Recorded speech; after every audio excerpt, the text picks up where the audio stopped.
Chapter 1. Mystery Girl.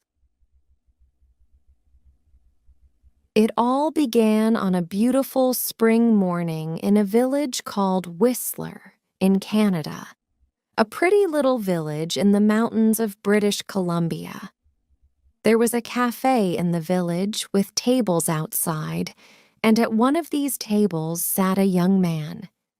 He finished his breakfast, drank his coffee, looked up into the blue sky, and felt the warm sun on his face.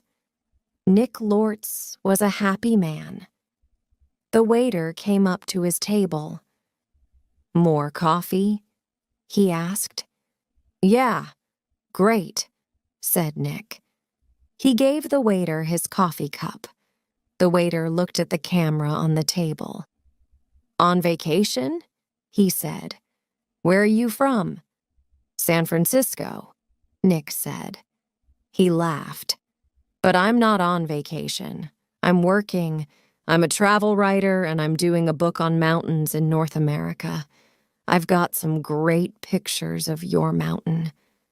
The two men looked up at Whistler Mountain behind the village. It looked very beautiful in the morning sun. "Do you travel a lot then?" asked the waiter. "All the time," Nick said. "I write books, and I write for travel magazines. I write about everything, different countries, towns, villages, rivers, mountains, people." The waiter looked over Nick's head. "There's a girl across the street," he said. "Do you know her?" Nick turned his head and looked. "No, I don't." "Well, she knows you, I think," the waiter said. "She's watching you very carefully." He gave Nick a smile. "Have a nice day." He went away, back into the cafe. Nick looked at the girl across the street. She was about 25, and she was very pretty. "She is watching me," Nick thought. Then the girl turned and looked in one of the shop windows. After a second or two, she looked back at Nick again. Nick watched her. "She looks worried," he thought. "What's she doing? Is she waiting for somebody?" Suddenly, the girl smiled. Then she walked across the street, came up to Nick's table, and sat down. She put her bag down on the table. The bag was half open. "Hi, I'm Jan," she said. "Do you remember me? We met at a party in Toronto." "Hi, Jan," said Nick. He smiled. "I'm Nick, but we didn't meet at a party in Toronto. I don't go to parties very often, and never in Toronto." "Oh," the girl said, but she didn't get up or move away. "Have some coffee," said Nick. The story about the party in Toronto wasn't true, but it was a beautiful morning, and she was a pretty girl. Maybe it was a party in Montreal or New York. The girl laughed. "Okay, maybe it was. And yes, I'd love some coffee." When she had her coffee, Nick asked, "What are you doing in Whistler? Or do you live here?" "Oh, no," she said. "I'm just traveling through. And what are you doing here?" "I'm a travel writer," Nick said, "and I'm writing a book about famous mountains." "That's interesting," she said. But her face was worried, not interested, and she looked across the road again. A man with very short white hair walked across the road. He was about 60 years old, and he was tall and thin. The girl watched him. Are you waiting for someone? Asked Nick. No, she said quickly. Then she asked, Where are you going next, Nick? To Vancouver for 3 or 4 days, he said. When are you going? She asked. Later this morning, he said. There was a letter in the top of the girl's half-open bag. Nick could see some of the writing, and he read it because he saw the word Vancouver, and we can meet at the Empress Hotel, Victoria, Vancouver Island, on Friday afternoon. So she's going to Vancouver too, he thought. Suddenly the girl said, Do you like movies? Movies? Yes, I love movies, he said. Why? I know a man, and he loves movies and going to the cinema, she said slowly. People call him Mr. Hollywood. She smiled at Nick. Can I call you Mr. Hollywood too?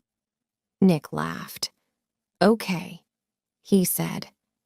And what can I call you? She smiled again. Call me Mystery Girl, she said. That's a good name for you, said Nick. Just then, the man with white hair came into the cafe. He did not look at Nick or the girl, but he sat at a table near them. He asked the waiter for some breakfast, then he began to read a magazine. The girl looked at the man, then quickly looked away again. Do you know him? Nick asked her. No, she said.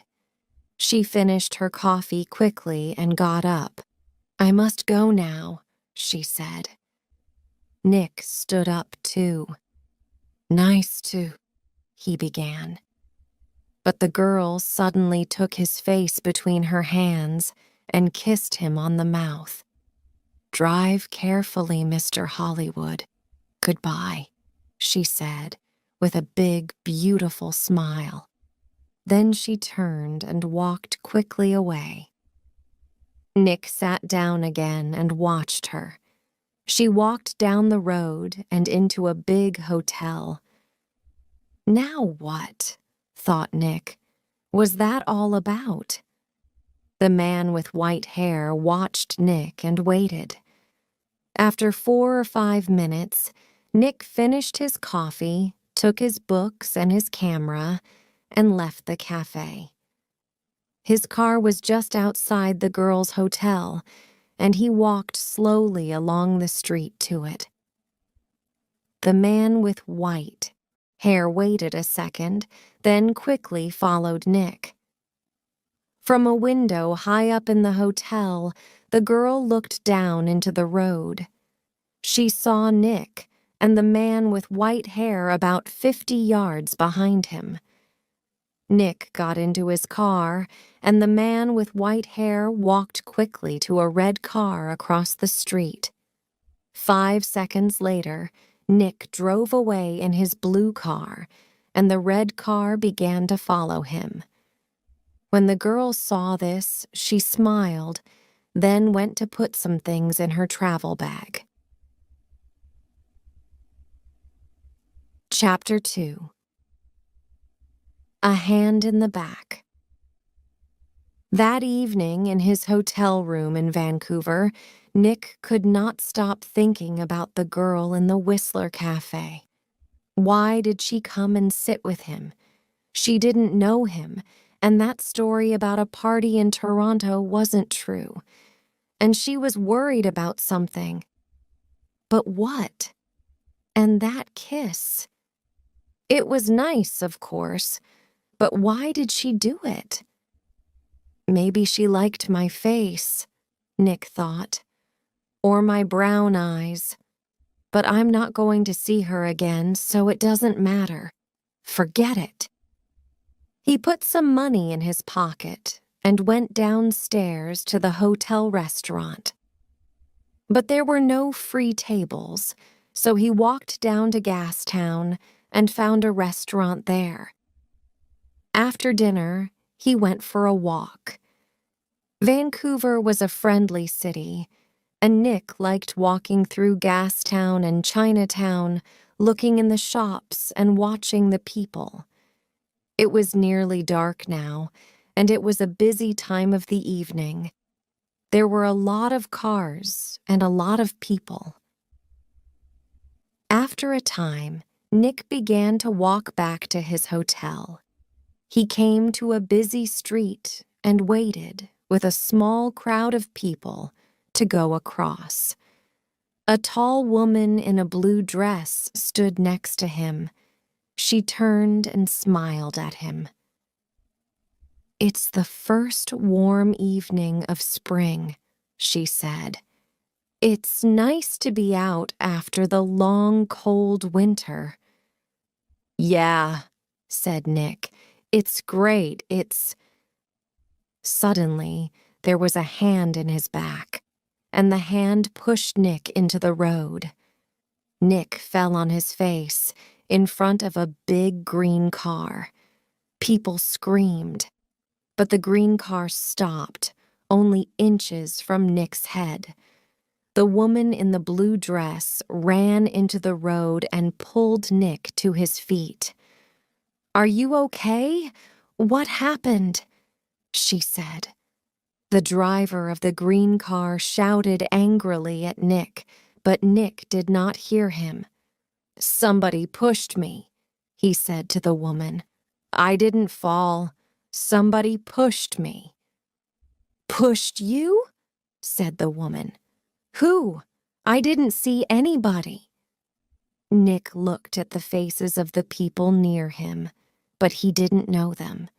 Then he saw a man's back. The man was tall and thin and had very short white hair. He walked quickly away down the street and did not look back. "Hey, you!" Nick shouted. "Wait!" But the man did not stop, and he was soon lost in the crowds. "Did he push you?" asked the woman in the blue dress. I don't know," Nick said. "Do you know him?" she asked. "I don't know his name," Nick said, "but I know that short white hair. Now where did I see it before?" The woman began to move away. "I must get home," she said. "Are you okay now?" "Yeah, I'm okay," Nick said. "And thanks for your help." "That's okay." The woman smiled. "Be careful now." Back in his hotel, Nick sat on his bed and thought. It was an accident. Nobody pushed me. It was an accident. Nobody wants to kill me. And there are hundreds of men in Vancouver with white hair. It was 1 o'clock in the morning, but Nick couldn't sleep. He listened to the cars in the road, and he looked at the night sky through his hotel room window. Then he sat at the table and tried to write some more of his book about mountains, but he couldn't think about his work. He got back into bed. There were 4 or 5 magazines in the hotel room. They were not very interesting, but Nick sat in bed and opened one and saw a photo of Mystery Girl. He looked at the picture very carefully. But yes, it was her. Jan, the girl from the Whistler Cafe. She was next to a man of about 50 or 55, and they were in the garden of a big, expensive house. They smiled at the camera, and they looked very happy. Canadian millionaire, Howard Hudson, and his daughter Meg, it said under the picture, at their home in Toronto. Meg Hudson, not Jan, not Mystery Girl. Meg Hudson, the daughter of a millionaire. Nick read it again. Why did she come and sit with me in the cafe at Whistler? He thought. Millionaires' daughters don't sit with strangers in cafes and then give them a big kiss when they leave. Why did she do it? What did she want? He thought back to the cafe in Whistler and the girl next to him at the table. Then he remembered something. He remembered a man at a table near them in the cafe. A tall, thin man, about 60 years old. A man with very short white hair. Nick didn't sleep much that night. Chapter 3. A walk in the park. The next day was Thursday. Nick stayed in his hotel room and wrote about mountains all morning. Then he drove to Stanley Park in the afternoon. He sat and read a book for an hour. Then he went for a walk under the tall trees. There was nobody here. It was quiet, and he could walk and think. He thought about Meg Hudson and about the man with white hair. Did he know Meg Hudson? Did she know him? He remembered Meg Hudson's last words. "Drive carefully, Mr. Hollywood." Why did she say that? Why did she call him Mr. Hollywood? He didn't understand any of it. Suddenly, he heard a noise. He stopped. That was a gun, he thought. There's somebody in the trees with a gun. There it is again.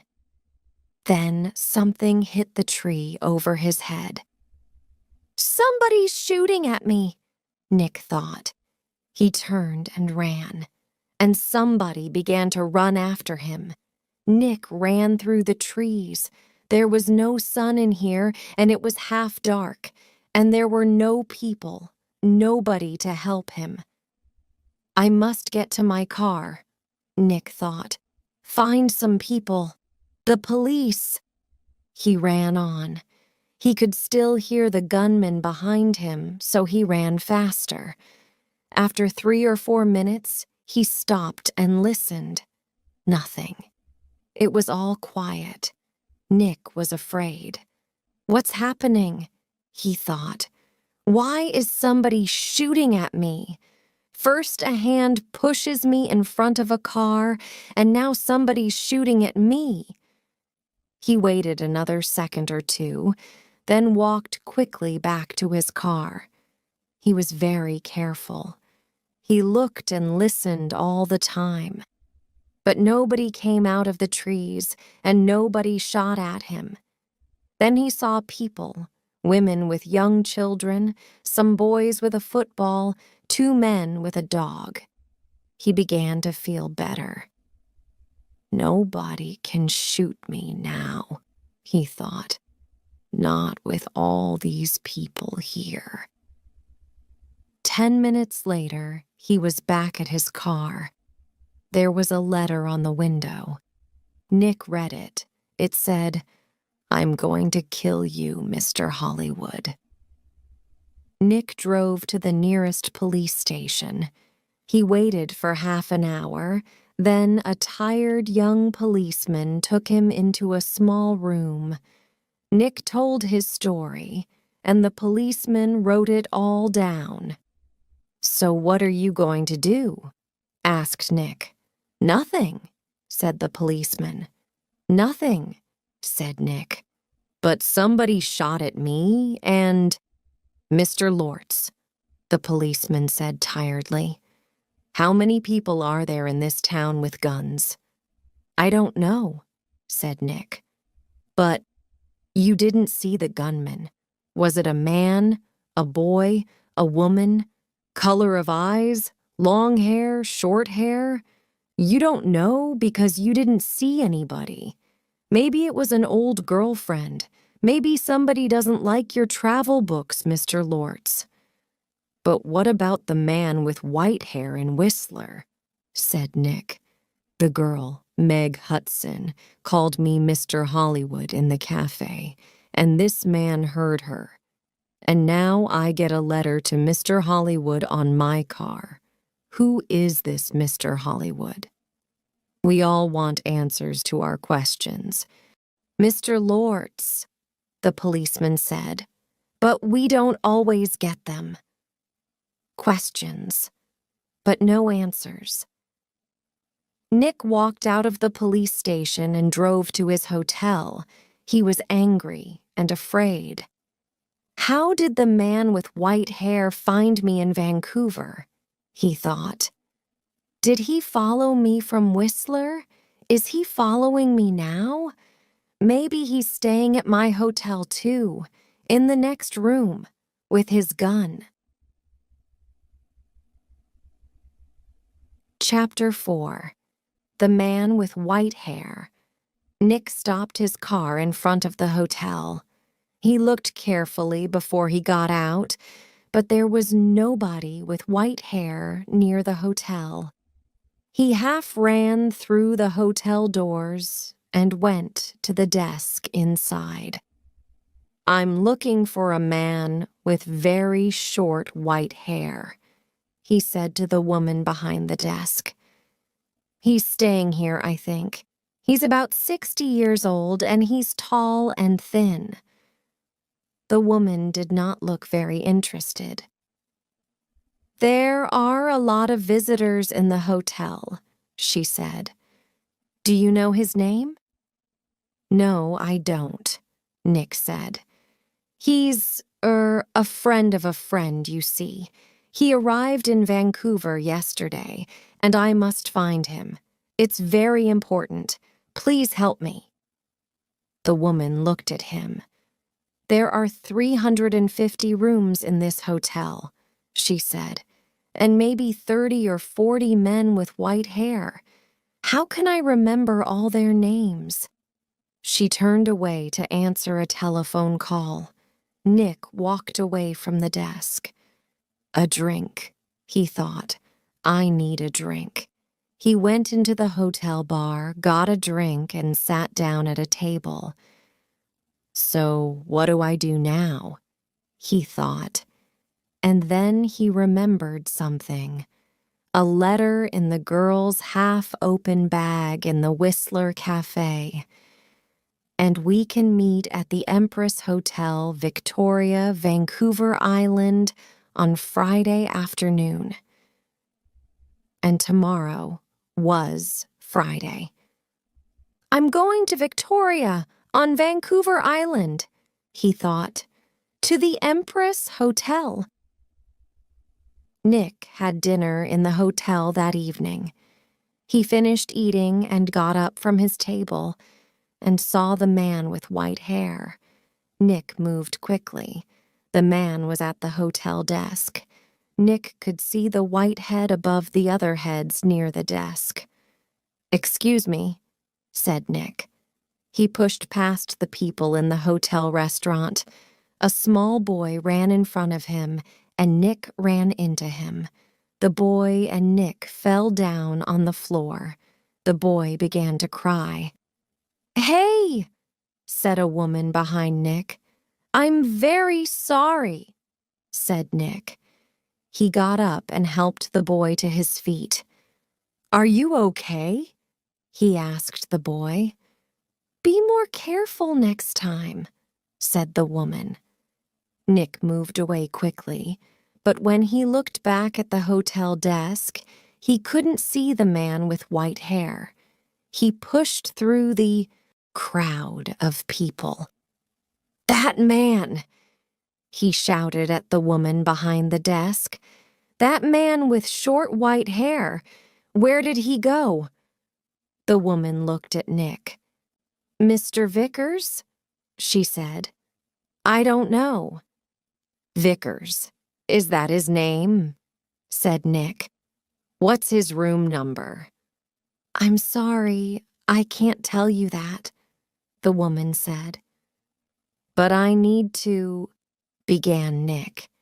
The woman turned away to answer the telephone. After a second or two, Nick went upstairs to his room. Vickers, he thought. Does Meg Hudson know Mr. Vickers? I need some answers.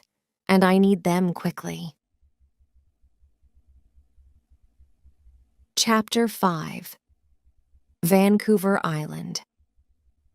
Tsawwassen was about 23 miles south of Vancouver. Nick drove there in his car the next morning for the 1 o'clock ferry to Vancouver Island. Every 5 minutes, he looked behind him. The road was busy. Black cars, white cars, red cars, green cars. Maybe Vickers was in one of them.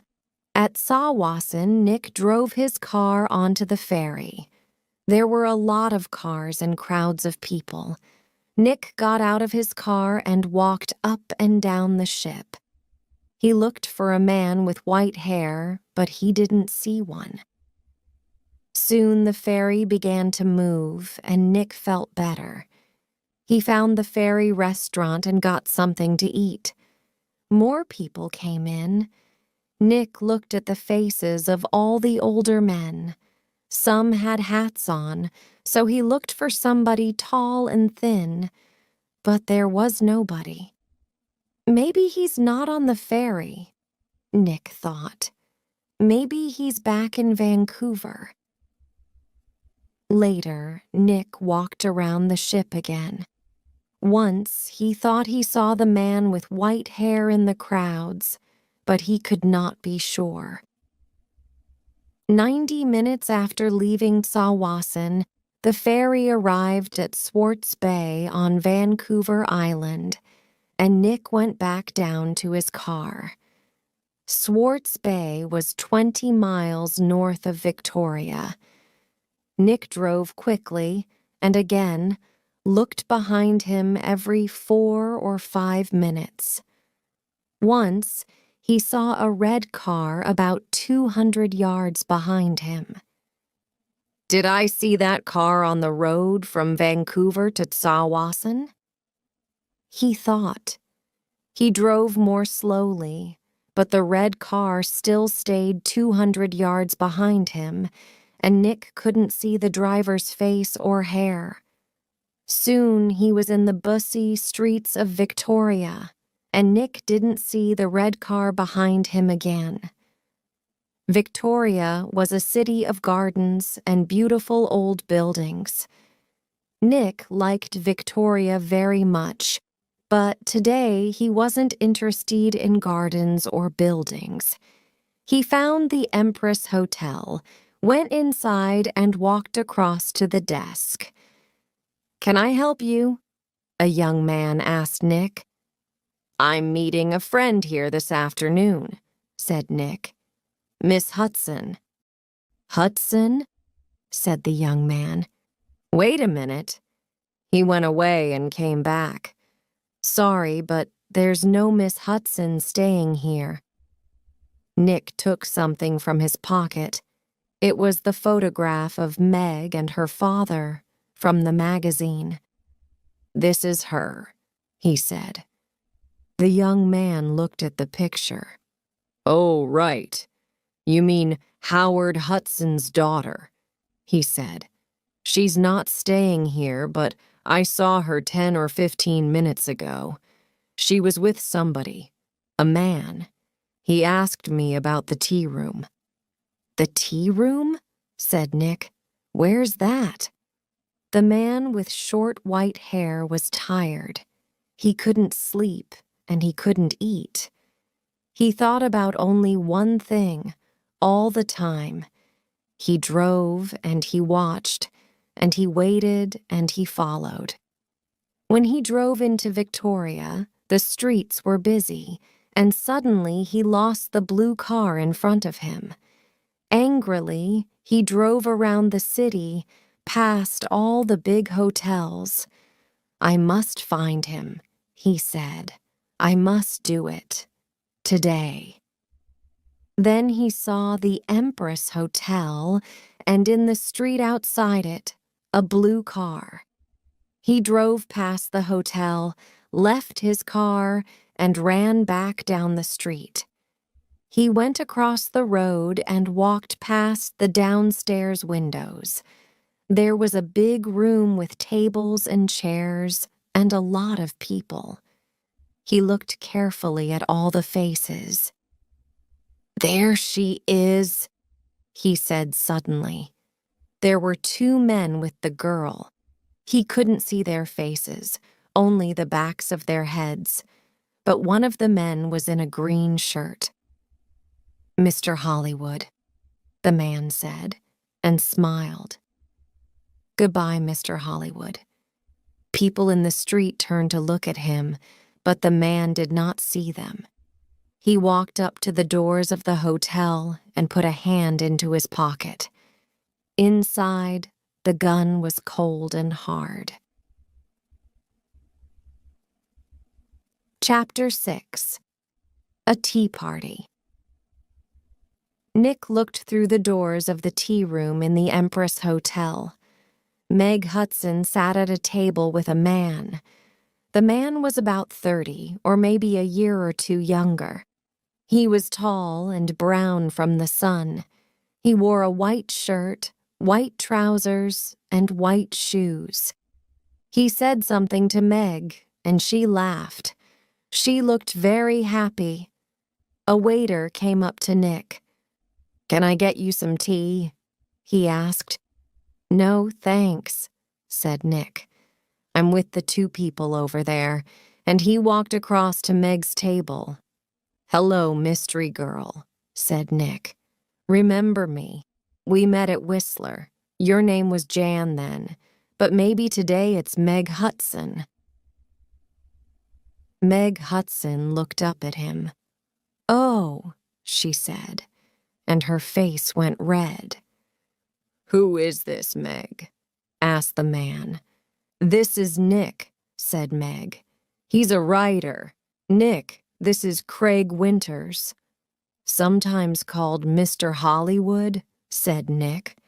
"Maybe. But how did you know that?" asked Craig Winters. "I guessed," said Nick.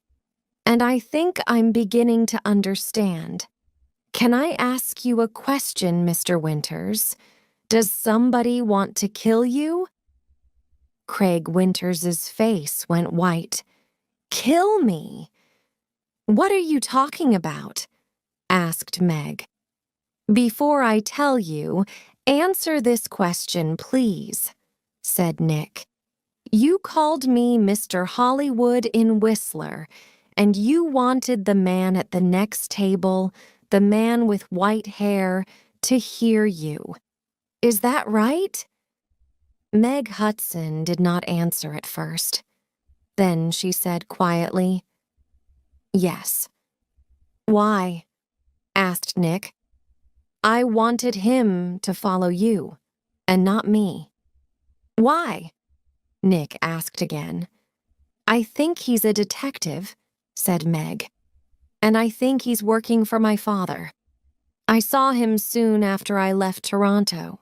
He followed me." Meg put her hand on Craig Winter's arm.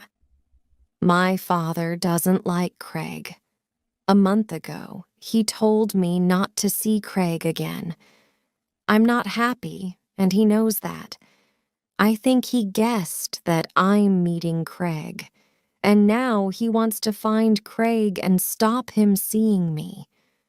"Stop him?" said Nick. "Or kill him?" "No," Meg Hudson said. "Daddy doesn't—" "The man with white hair pushed me in front of a car in Vancouver," Nick told her, "and he shot at me in Stanley Park." "What?" said Meg. Tell me about this man with white hair," Winters said suddenly. Nick looked at him. "He's about 60, and he's tall and thin," he said.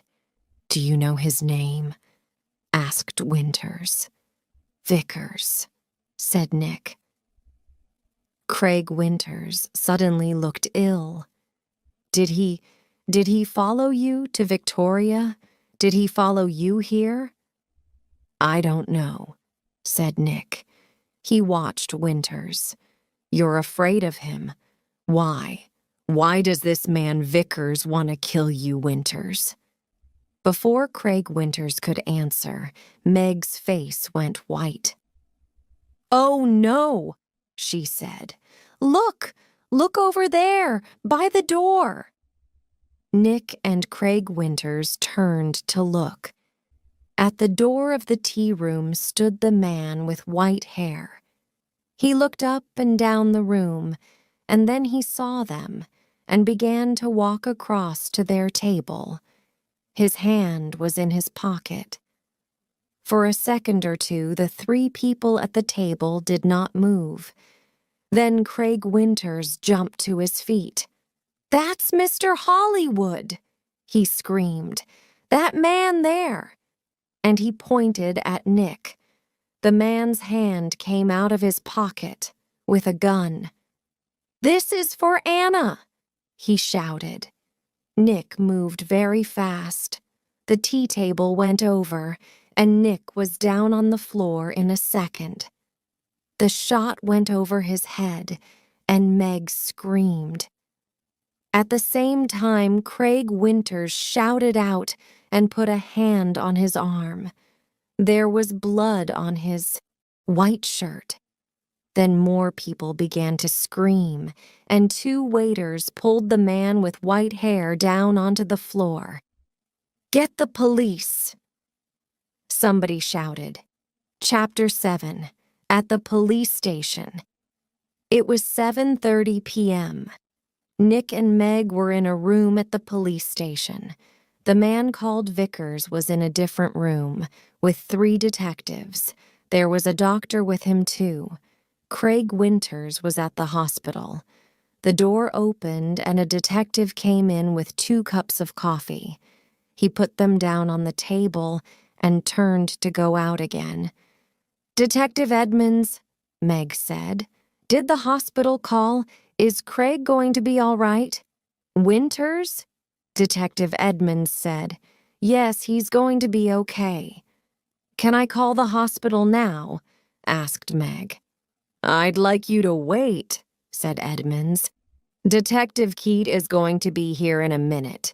He's just coming from the airport and—" He looked through the open door. "Ah, here he is now." A second detective came into the room, and behind him was a tall man with dark hair. Meg stood up quickly. "Daddy!" she cried. "What are you doing here?" "The police called me," said Howard Hudson, "and I flew here at once. Detective Keat met me at the airport. Now, sit down, Meg. I want you to listen to me." He did not look at Nick. Meg sat down and her father took her hands. "Meg, last week Johnny Vickers came to my house. He wanted to talk about his daughter. You remember Anna, Meg? 3 months ago, she jumped off a bridge in Boston and died. She was young, beautiful, rich, and she didn't want to live. Why? Because she loved a man, and the man took her money, ran away, and left her. And the man was called—" "No," said Meg. "No." "Yes, Meg, yes. He was called Mr. Hollywood." "No," shouted Meg. She began to cry. "That's right, Miss Hudson," said Detective Keat quietly. "To you, he gave the name Craig Winters. When Anna Vickers knew him, he was Carl Windsor. But he liked all his, girlfriends to call him Mr. Hollywood. He took nearly $50,000 from Anna Vickers, and there was a girl before that." "No, it's not true," Meg shouted. "It is true, Meg," said her father. Windsor, gets all his money from rich men's daughters. Johnny Vickers loved his daughter. He went to her house in Boston after she died. He read her letters and learned about the money and the name Mr. Hollywood. And when he came to my house, I told him about you, Meg. I said, my daughter's got a new boyfriend, and she calls him Mr. Hollywood. I don't like him, but I can't stop her. She's going away to meet him next week, I think. What can I do? Johnny put his hand on my arm and he said, don't be afraid for your daughter. I'm going to find that man and stop him. Meg said nothing. Her face was very white. For a minute or two, nobody spoke. Then Detective Edmonds said, Vickers told us all about it, Miss Hudson. He followed you to Whistler and saw you with... Nick began to understand. With me in the cafe, and Meg called me Mr. Hollywood. Howard Hudson looked at Nick. You're the travel writer guy, right? Lortz. Nick Lortz, said Nick. Vickers nearly killed me. He shot at me twice and... But Howard Hudson was not very interested in Nick. He looked at his daughter again. How much money did you give him, Meg? He said. I gave him $25,000, said Meg. Only for 2 or 3 months, he said. Then She began to cry again. Well, you can say goodbye to that money, said Hudson angrily. What's going to happen to Vickers? Nick asked Detective Edmonds. Hospital, I think, said Edmonds. Okay, he shot at you and about 50 people saw him, but he's not a well man.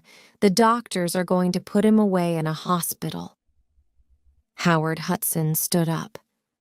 Okay, Meg, I'm going to take you home. My plane is waiting at the airport. Meg followed her father to the door. Then she remembered Nick and turned. I'm sorry, she said. I got you into all this. I called you Mr. Hollywood. That was wrong, but I didn't know. It's okay, said Nick. You know everything now, and it's better to learn it now and not later, $50,000 later. Chapter 8. A Nice Smile. Nick took the evening ferry back to Vancouver. He was tired and hungry, so he went down to get some dinner in the ferry restaurant. The restaurant was busy, and there was only one free table. Nick sat down quickly and began to eat. I must get back to work tomorrow, he thought, and forget about millionaires' daughters and men with guns. Excuse me, somebody said. Can I sit with you? Nick looked up. There was a pretty girl next to his table. He got up. It's okay, he said. You can have this table. I don't want it. And he began to move away. Please don't go, the girl said. Stay and finish your dinner. She smiled at him. It was a nice smile. But Nick knew all about nice smiles. I'm not hungry, he said. And he walked quickly out of the restaurant.